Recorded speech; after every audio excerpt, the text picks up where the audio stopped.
بسم اللہ الرحمن الرحیم۔ السلام علیکم ناظرین و سامعین، فاتح سندھ محمد بن قاسم کی قسط نمبر 16 کے ساتھ حاضر ہوں۔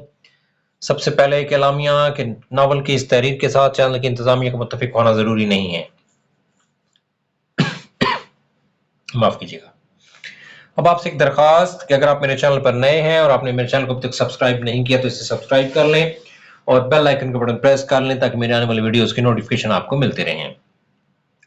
ویڈیو کو آخر تک ضرور دیکھیے گا۔ آئیے قسط نمبر 16 کا آغاز کرتے ہیں۔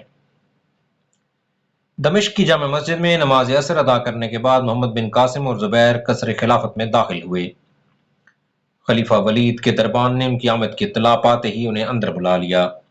ولید بن عبد الملک نے یک کے بعد دیگرے ان دونوں کو سر سے پاؤں تک دیکھا اور پوچھا، تم میں سے محمد بن قاسم کون ہے؟ محمد بن قاسم نے جواب دیا، میں ہوں۔ حاضرین دربار جن کی نگاہیں زبیر پر مرکوز ہو چکی تھیں حیرت زدہ ہو کر محمد بن قاسم کی طرف متوجہ ہوئے۔ ان کی خاموش نگاہیں آپس میں سرگوشیاں کرنے لگیں۔ حجاج بن یوسف کے گزشتہ مکتوب سے ولید کو معلوم ہو چکا تھا کہ محمد بن قاسم بالکل نوجوان ہے، لیکن اس کے باوجود وہ بھی درباریوں کی طرح زبیر ہی کو حجاج بن یوسف کا ہونہار بھتیجا سمجھ رہا تھا اور 16-17 سالہ نوجوان کو قتیبہ کے لشکر کے ہراول کا سالار اعلی تسلیم کرنے کے لیے تیار نہ تھا۔ آنکھوں کے اشاروں کے ساتھ اہل دربار کی زبانیں بھی ہلنے لگیں اور ولید نے اچانک یہ محسوس کرتے ہوئے کہ اس کے خاندان کے سب سے بڑے محسن حجاج بن یوسف کے متعلق جو کچھ کہا جا رہا ہے، مسند سے اٹھ کر محمد اور زبیر سے مصافحہ کیا اور انہیں اپنے قریب بٹھاتے ہوئے کہا، وہ مجاہد جس کے متعلق حجاج بن یوسف جیسا مردم شناس اور قتیبہ بن مسلم جیسا سپہ سالار اس قدر بلند رائے رکھتے ہوں، میرے لیے یقیناً قابل احترام ہے۔ پھر اس نے محمد بن قاسم سے مخاطب ہو کر پوچھا، اور یہ تمہارا بڑا بھائی ہے؟ نہیں امیر المومنین، یہ زبیر ہے، محمد بن قاسم نے کہا۔ ولید نے زبیر کی طرف غور سے دیکھتے ہوئے کہا، میں نے شاید پہلے بھی تمہیں دیکھا ہے، شاید تم سرندیپ کے ایلچی کے ساتھ گئے تھے، تم کب آئے اور وہ بچے کہاں ہیں؟ خلیفہ کی طرح حاضرین دربار کی توجہ بھی زبیر پر مرکوز ہو گئی اور بعض نے اسے پہچان لیا۔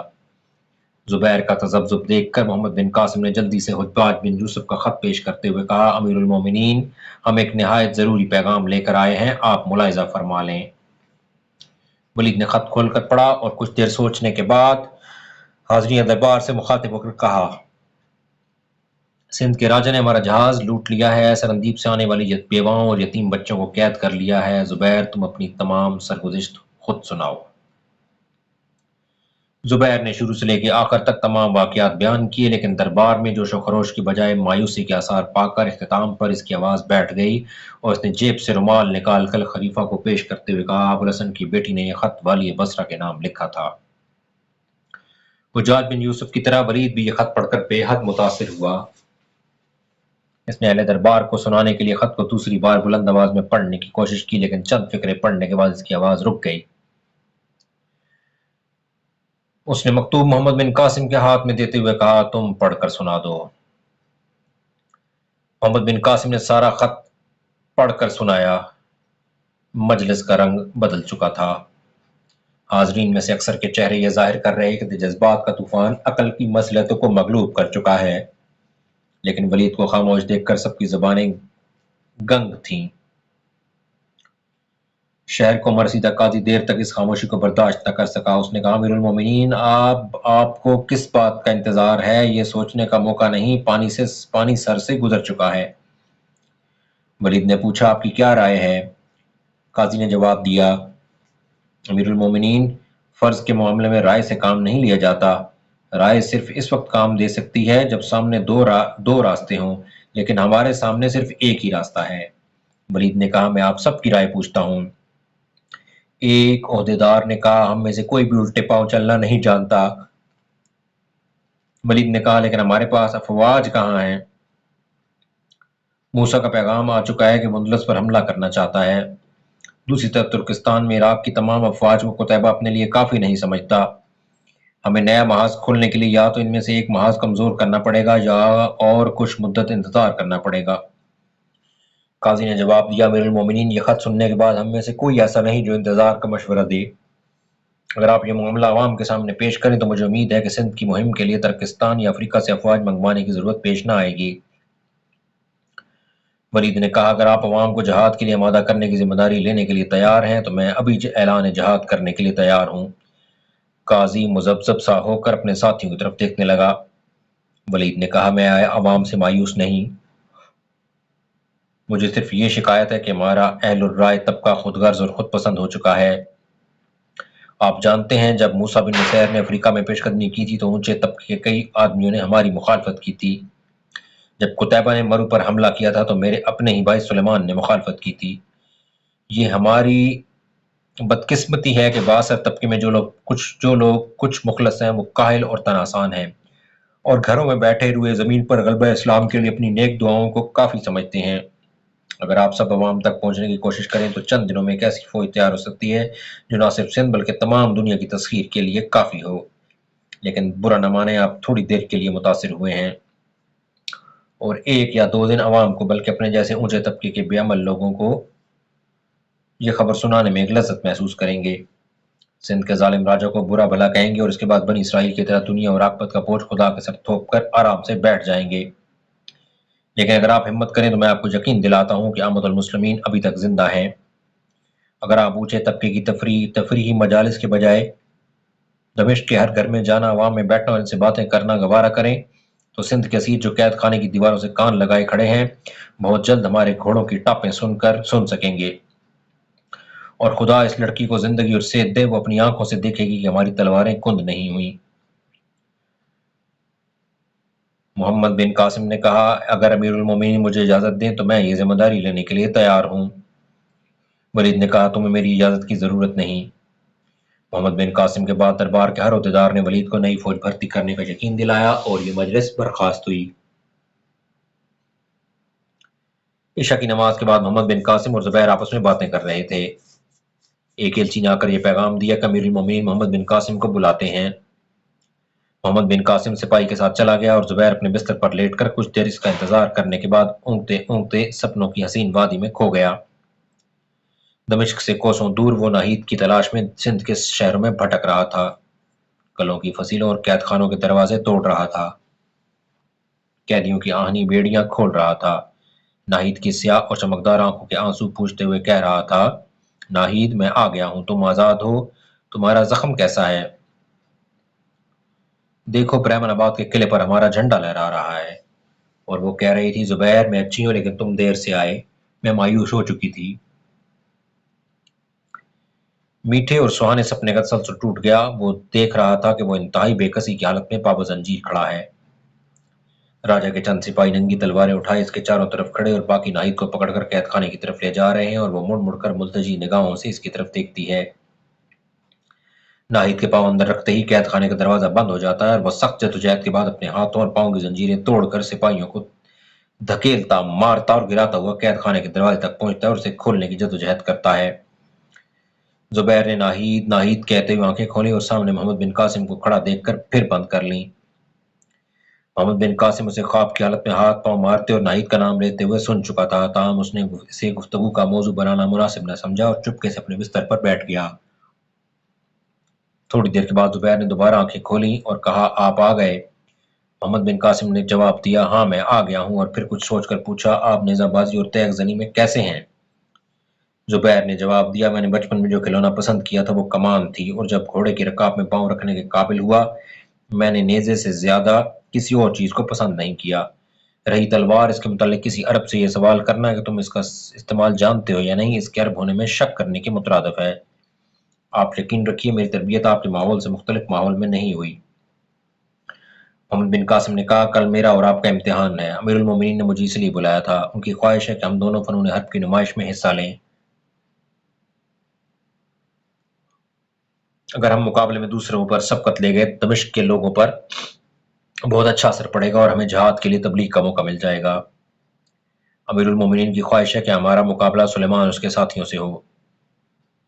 زبیر نے کہا امیر المومنین کا خیال درست ہے، خدا نے ہمارے لیے یہ اچھا موقع پیدا کیا ہے، لیکن میں آپ کو یہ بتا دینا ضروری سمجھتا ہوں کہ آپ صالح اور سلیمان کے متعلق غلط اندازہ نہ لگائیں۔ راستے میں آپ کے ہاتھوں اس کا موت کھا جانا ایک اتفاق کی بات تھی، وہ دونوں نیزہ بازی میں اپنی مثال نہیں رکھتے، تاہم میں تیار ہوں۔ محمد بن قاسم نے کہا ہمیں اپنی بڑائی مقصود نہیں، ہم ایک اچھے مقصد کے لیے نمائش میں حصہ لیں گے، خدا ہماری ضرور مدد کرے گا۔ امیر المومنین نے کہا ہے کہ وہ ہمیں اپنے بہترین گھوڑے دیں گے۔ سلیمان بن عبد الملک نے قد آدم آئینہ کے سامنے کھڑے ہو کر زرہ پہنی اور خود سر پر رکھتے ہوئے اپنے ساتھیوں کی طرف دیکھ کر کہا، کیوں سالے، میں عام لباس میں اچھا معلوم ہوتا ہوں یا سپاہیانہ لباس میں؟ سالے نے جواب دیا، خدا نے آپ کو ایک ایسی صورت دی ہے جو ہر لباس میں اچھی لگتی ہے۔ سلیمان آئینے کی طرف دیکھ کر مسکرایا اور پھر کچھ سوچ کر بولا، مجھے اس لڑکے کی صورت پر رشک آ گیا تھا، وہ نمائش دیکھنے ضرور آئے گا۔ اگر تم میں سے کسی کو مل جائے تو اسے میرے پاس لے آؤ، وہ ایک ہونہار سپاہی ہے اور میں اسے اپنے پاس رکھنا چاہتا ہوں۔ سالے نے ایسا محسوس کیا کہ سلیمان اس کی دکھتی رگ پر نشتر چبھ ہو رہا ہے۔ وہ بولا، آپ مجھے زیادہ شرمندہ نہ کریں، اس وقت تلوار پر میرے ہاتھ کی گرفت مضبوط نہ تھی اور یہ بات میرے وہم میں بھی نہ تھی کہ وہ میری لاپرواہی سے فائدہ اٹھائے گا۔ سلیمان نے کہا، اپنے مد مقابل کو کمزور سمجھنے والا سپاہی ہمیشہ مات کھاتا ہے۔ خیر، یہ تمہارے لیے اچھا سبق تھا۔ اچھا یہ بتاؤ، آج ہمارے مقابلے میں کوئی آئے گا یا نہیں؟ سالے نے جواب دیا، مجھے یہ توقع نہیں کہ کوئی آپ کے مقابلے کی جرت کرے گا۔ گزشتہ سال نیزہ بازی میں تمام نامور سپاہی آپ کے کمال کا اعتراف کر چکے ہیں، لیکن امیر المومنین مجھ سے خوش نہ تھے۔ اس کی وجہ صرف یہ ہے کہ آپ ان کے بھائی ہیں اور وہ یہ جانتے ہیں کہ آپ کی ناموری اور شہرت ان کی بیٹی کی ولیعہدی کے راستے میں رکاوٹ ہوگی، لیکن لوگوں کے دلوں میں جو جگہ آپ پیدا کر چکے ہیں وہ کسی اور کو حاصل نہیں ہو سکتی۔ سلیمان نے کہا، لیکن میری راہ میں سب سے بڑی رکاوٹ حجاج بن یوسف ہے۔ وہ عراق پر اپنا اقتدار قائم رکھنے کے لیے اس بات کی کوشش میں ہے کہ میرے بھائی کے بعد میرا بھتیجا مسند خلافت پر بیٹھے۔ سالے نے کہا، خدا میرے بھائی کے قاتل کو غارت کرے، مجھے یقین ہے کہ اس کی یہ خواہش کبھی پوری نہ ہوگی۔ لوگوں کے دلوں پر اثر ڈالنے کے لیے جو خوبیاں آپ میں ہیں وہ نہ آپ کے بھائی میں ہیں نہ کسی اور میں۔ آپ گزشتہ سال فنون حرب کی نمائش میں نام پیدا کر کے اپنا راستہ صاف کر چکے ہیں۔ رائے عامہ خلافت کے معاملے میں آپ کی حق تلفی گوارا نہ کرے گی۔ ایک غلام نے آ کر اطلاع دی کہ گھوڑے تیار ہیں اور سالے نے کہا، ہمیں چلنا چاہیے، نمائش شروع ہونے والی ہے۔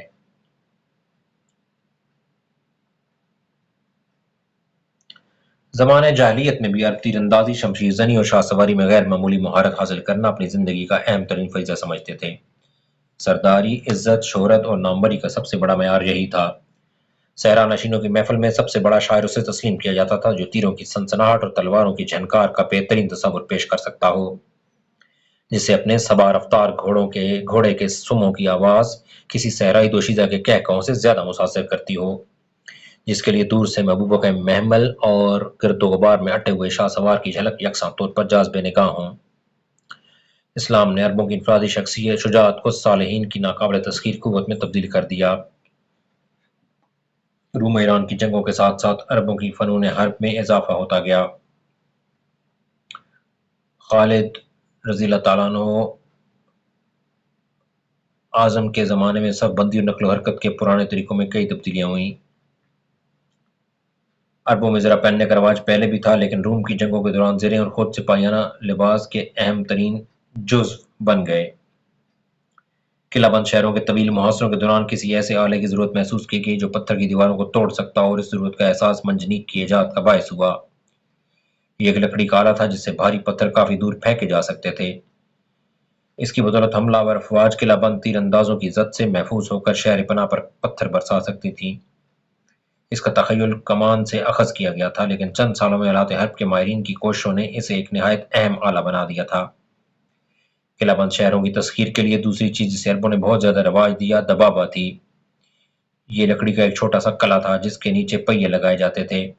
چند سپاہی لکڑی کے تختوں کی آڑ میں بیٹھ جاتے اور چند اسے دھکیل کر شہر کی فضیل کے ساتھ لگا دیتے۔ پیادہ سپاہی اس کی پناہ میں آگے بڑھتے اور اس سے سیڑھی کا کام لے کر فصیل پر جا چڑھتے۔ کھلے میدان میں پیادہ فوج کی طرح عرب سوار بھی ابتدا میں تلوار کو نیزے پر ترجیح دینے کے عادی تھے، لیکن آہن پوش سپاہیوں کے مقابلے میں انہوں نے نیزے کی اہمیت کو زیادہ محسوس کیا، اور چند سالوں میں عرب کے طول و عرض میں تیر اندازی اور تیغ زنی کی طرح نیزہ بازی کا رواج بھی عام ہو گیا۔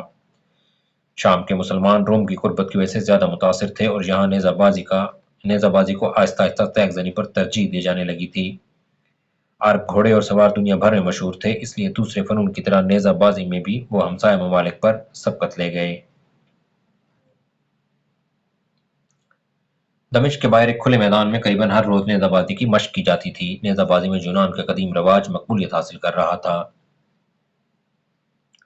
ہمت آزمائی کرنے والے زرہ پوش شاہ سوار کچھ فاصلے پر ایک دوسرے کے سامنے کھڑے ہو جاتے۔ خطرہ سے بچنے کے لیے زرہ خود اور چار آئینہ کے استعمال کے باوجود اصلی نیزوں کے علاوہ ایسے نیزے استعمال کیے جاتے جن کے پھل لوہے کے نہ ہوں اور اگلا سرا تیز ہونے کے بجائے کند ہو۔ سال اس درمیان میں جھنڈی لے کر کھڑا ہو جاتا اور اس کے اشاروں پر یہ سوار گھوڑوں کو پوری رفتار سے دوڑاتے ہوئے ایک دوسرے پر حملہ آور ہوتے۔ جو سوار اپنے مد مقابل کی زد سے بچ کر اسے ضرب لگانے میں کامیاب ہوتا وہ بازی جیت جاتا۔ مات کھانے والا سوار کند نیزے کے دباؤ کی وجہ سے اپنا توازن کھو کر گھوڑے سے گر پڑتا اور تماشائیوں کے لیے سامان تضحیک بن جاتا۔ اس سال حسب معمول فنون حرب کی نمائش میں حصہ لینے کے لیے بہت سے لوگ دور دور سے آئے تھے۔ ایک وسیع میدان کے چاروں طرف تماشائیوں کا ہجوم تھا۔ ولید بن عبد الملک ایک کرسی پر رونق افروز تھا۔ اس کے دائیں بائیں دربار خلافت کے بڑے بڑے عہدیدار بیٹھے تھے۔ دوسری طرف تماشائیوں کی قطار کے آگے سلیمان بن عبد الملک اپنے چند عقیدت مندوں کے درمیان بیٹھا تھا۔ نمائش شروع ہوئی۔ اسلحہ جات کے ماہرین نے منجنیق اور دبابوں کے چند جدید نمونے پیش کر کے انعامات حاصل کیے۔ تیر اندازوں اور شمشیر زنی کے ماہرین نے اپنے اپنے کمالات دکھائے اور تماشائیوں سے داد و تحسین حاصل کی۔ سلیمان کے 3 ساتھی تیر اندازی کے مقابلے میں شریک ہوئے اور ان میں سے ایک دوسرے درجے کا بہترین تیر انداز مانا گیا۔ اس کا دوسرا ساتھی سالے تلوار کے مقابلے میں یکے بعد دیگر دمشق کے 5 مشہور پہلوانوں کو نیچے دکھا کر اس بات کا منتظر تھا کہ امیر المومنین اسے بلا کر اپنے قریب کرسی دیں گے، لیکن ایک نوجوان نے اچانک میدان میں آ کر اسے مقابلے کی دعوت دی اور ایک طویل اور سخت مقابلے باز کی تلوار چھین لی۔ یہ نوجوان زبیر تھا۔ تماشائی آگے بڑھ بڑھ کر سالے کو مغلوب کرنے والے نوجوان کی صورت دیکھنے اور اس سے مصافحہ کرنے میں گرمجوشی دکھا رہے تھے اور سالے غصے اور ندامت کی حالت میں اپنے ہونٹ کاٹ رہا تھا۔ ولید اٹھ کر آگے بڑھا اور زبیر سے مصافحہ کرتے اسے مبارکباد دی اور پھر سالے کی طرف متوجہ ہو کر کہا، سالے تم اگر غصے میں نہ آ جاتے تو شاید مغلوب نہ ہوتے۔ بہر صورت میں اس نوجوان کی طرح تمہیں بھی انعام کا حقدار سمجھتا ہوں۔ سب سے آخر میں نیزہ بازی شروع ہوئی۔ کئی مقابلوں کے بعد 8 بہترین نیزہ باز منتخب کیے گئے اور آخری مقابلہ شروع ہوا۔ جو مقابلہ کرنے والوں کی تعداد گھٹتی جاتی تھی، داد و تحسین میں گلا پھاڑنے والے تماشائیوں کے جوش و خروش میں اضافہ ہوتا جاتا تھا۔ بالآخر ایک طرف ایک اور دوسری طرف 2 نیزہ باز رہ گئے۔ تنہا رہ جانے والے سوار نے یکے بعد دیگرے اپنے دونوں مخالفین کو گرا کر اپنا خود اتارا اور عوام اسے پہچان کر زیادہ جوش و خروش کے ساتھ تحسین و آفرین کے نعرے بلند کرنے لگے۔ یہ نوجوان ایک یونانی نو مسلم تھا اور اس کا نام ایوب تھا۔ ایوب نے فاتحانہ انداز میں اپنا نیزہ بلند کرتے ہوئے اکھاڑے میں چاروں طرف ایک چکر لگایا اور اس کے بعد پھر میدان میں آ کھڑا ہوا۔ نقیب نے آواز دی، کوئی ایسا ہے جو اس نوجوان کے مقابلے میں آنا چاہتا ہے؟ عوام کی نگاہیں سلیمان بن عبد الملک پر مرکوز ہو چکی تھیں۔ سلیمان نے سر پر خود رکھتے ہوئے اٹھ کر ایک حبشی غلام کو اشارہ کیا جو پاس ایک خوبصورت مشکی گھوڑے کی باگ تھامے کھڑا تھا۔ غلام نے گھوڑا آگے کیا اور سلیمان اس پر سوار ہو گیا۔ سورج کی روشنی میں سلیمان کی زرہ چمک رہی تھی اور ہلکی ہلکی ہوا میں اس کے خود کے اوپر سبز ریشم کے تاروں کا پھندنا لہرا رہا تھا۔ سلیمان اور ایوب ایک دوسرے کے مقابلے میں کھڑے ہو گئے اور عوام دم بخود ہو کر سالس کی جھنڈی کے اشارے کا انتظار کرنے لگے۔ سالس نے جھنڈی ہلائی اور ایک طرف کھڑا ہو گیا۔ صبر رفتار گھوڑے ایک دوسرے کی طرف بڑھے۔ سواروں نے ایک دوسرے کے قریب پہنچ کر خود بچنے اور دوسرے کو ضرب لگانے کی کوشش کی۔ سلیمان مقابلے میں آنے سے پہلے اپنے مد مقابل کے تمام داؤں دیکھ کر ان سے بچنے کے طریقے سوچ چکا تھا۔ چنانچہ ایوب کا وار خالی گیا اور سلیمان کا نیزہ اس کے خود پر ایک کاری ضرب کا نشان چھوڑ گیا۔ سالس نے سلیمان کی فتح کا اعلان کیا۔ ولید نے اٹھ کر اپنے بھائی کو مبارکباد دی اور ایوب کی حوصلہ افزائی کی۔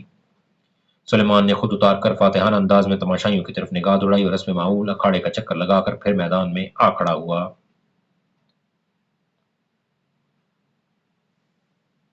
نقیب نے 3 بار آواز دی، کوئی ہے جس میں سلیمان بن عبد الملک کے مقابلے کی ہمت ہے؟ لیکن لوگوں کو اس سے پہلے ہی یقین ہو چکا تھا کہ اب کھیل ختم ہو چکا ہے اور وہ امیر المومنین کے اٹھنے کا انتظار کر رہے تھے۔ لیکن ان کی حیرت کی کوئی انتہا نہ رہی جب سفید گھوڑے پر ایک سوار نیزہ ہاتھ میں لیے میدان میں آ کھڑا ہوا۔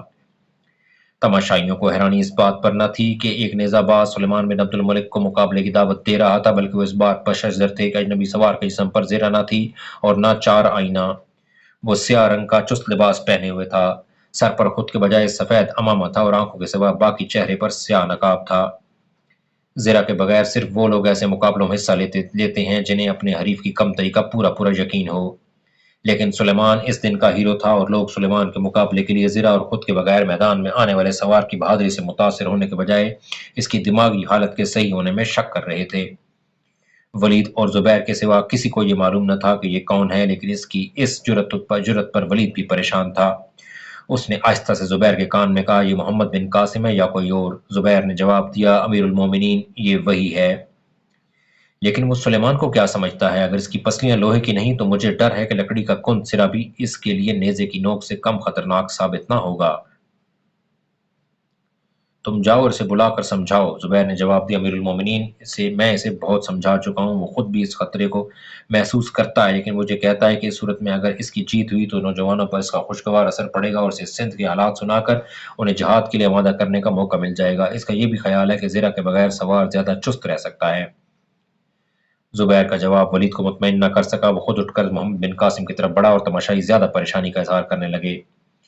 محمد بن قاسم سلیمان کی طرف دیکھ رہا تھا۔ ولید نے قریب پہنچتے ہی آواز دے کر اسے اپنی طرف متوجہ کیا اور کہا، برخوردار، مجھے تمہاری شجاعت کا اعتراف ہے، لیکن یہ شجاعت نہیں، نادانی ہے۔ تم زرہ اور خود کے بغیر عرب کے بہترین نیزہ باز کے مقابلے میں جا رہے ہو، اور اگر اس نے اسے اپنی تضحیق سمجھا تو مجھے ڈر ہے کہ تم دوبارہ گھوڑے پر سوار ہونے کے قابل نہیں رہو گے۔ محمد بن قاسم نے جواب دیا، امیر المومنین، خدا جانتا ہے کہ مجھے اپنی نمائش مقصود نہیں، میں یہ خطرہ ایک نیک مقصد کے لیے قبول کر رہا ہوں، اور یہ کوئی بہت بڑا خطرہ بھی نہیں۔ میرا خیال ہے کہ زرہ پہن کر سوار چست نہیں رہتا، لیکن اگر تمہاری چستی تمہاری پسلیاں نہ بچا سکی تو؟ ولید نے کہا۔ محمد بن قاسم بولا، تو بھی مجھے افسوس نہ ہوگا، مجھے اپنی پسلیوں سے زیادہ اس لڑکی کا خیال ہے جس کے سینے میں ہمارے بے رحم دشمن کے تیر کا زخم ناصور بن چکا ہے۔ اگر خدا کو اس کی مدد منظور ہے تو مجھے یقین ہے وہ آج مجھے دمشق کے لوگوں کے سامنے سامان تضحیق نہ بننے دے گا، اور ممکن ہے میں بازی جیتنے کے بعد اس ہجوم میں اس کا پیغام پڑھ کر سنا سکوں۔ انفرادی تبلیغ سے جو کام ہم مہینوں میں کر سکتے ہیں وہ ایک آن میں ہو جائے گا۔ آپ مجھے اجازت دیجیے اور دعا کیجیے کہ اللہ تعالیٰ میری مدد کرے۔ ولید نے کہا، لیکن تم کم از کم سر پر خود تو رکھ لیتے۔ محمد بن قاسم نے جواب دیا، آپ برا نہ مانیں، جو سپاہی نیزے کا وار سر پر رکتا ہے اس کے متعلق کوئی اچھی رائے نہیں دی جا سکتی۔ میرے لیے یہ امامہ کافی ہے۔ ولید نے کہا، بیٹا، اگر آج تم سلیمان پر سبقت لے گئے تو انشاءاللہ تعالیٰ سندھ پر حملہ کرنے والی فوج کا جھنڈا تمہارے ہاتھ میں ہوگا۔ ولید واپس مڑا اور راستے میں نقیب کو کچھ سمجھانے کے بعد اپنی کرسی پر بیٹھ گیا۔ دوسری طرف سلیمان کے گرد چند تماشائی کھڑے تھے۔ صالح نے آگے بڑھ کر سلیمان کو اپنی طرف متوجہ کرتے ہوئے کہا، امیر المومنین، آپ کو نیچا دکھانا چاہتے ہیں، آپ ہوشیاری سے کام لیں۔ سلیمان نے پوچھا، لیکن وہ سرفرا ہے کون؟ مجھے نہیں معلوم، لیکن وہ کوئی بھی ہو مجھے یقین ہے وہ پھر گھوڑے پر سوار نہیں ہوگا۔ نقیب نے آواز دی، حاضرین، اب سلیمان بن عبد الملک اور محمد بن قاسم کا مقابلہ ہوگا۔ سیاہ پوش نوجوان کی عمر 17 سال سے کم ہے۔ تماشائی اور زیادہ حیران ہو کر سیاہ پوش نوجوان کی طرف دیکھنے لگے۔ ثالث نے جھنڈی ہلائی اور نیزہ باز پوری رفتار سے ایک دوسرے کی زد سے بچ کر نکل گئے اور عوام نے ایک پرجوش نعرہ بلند کیا۔ کم سن اور نوجوان دیر تک محمد بن قاسم کے لیے تحسین کے نعرے بلند کرتے رہے، اور عمر رسیدہ لوگ یہ کہہ رہے تھے، یہ لڑکا بلا کا چست ہے، لیکن سلیمان کے ساتھ اس کا کوئی مقابلہ نہیں۔ پہلی مرتبہ سلیمان نے جان بوجھ کر اس کی رعایت کی ہے، لیکن دوسری دفعہ اگر وہ بچ گیا تو یہ ایک معجزہ ہوگا۔ کہاں 17 سال کا چھوکرا اور کہاں سلیمان جیسا جہاندیدہ شاہ سوار، لیکن نوجوانوں نے آسمان سر پر اٹھا رکھا تھا۔ سلیمان کی بجائے اب 17 سال اجنبی ان کا ہیرو بن چکا تھا۔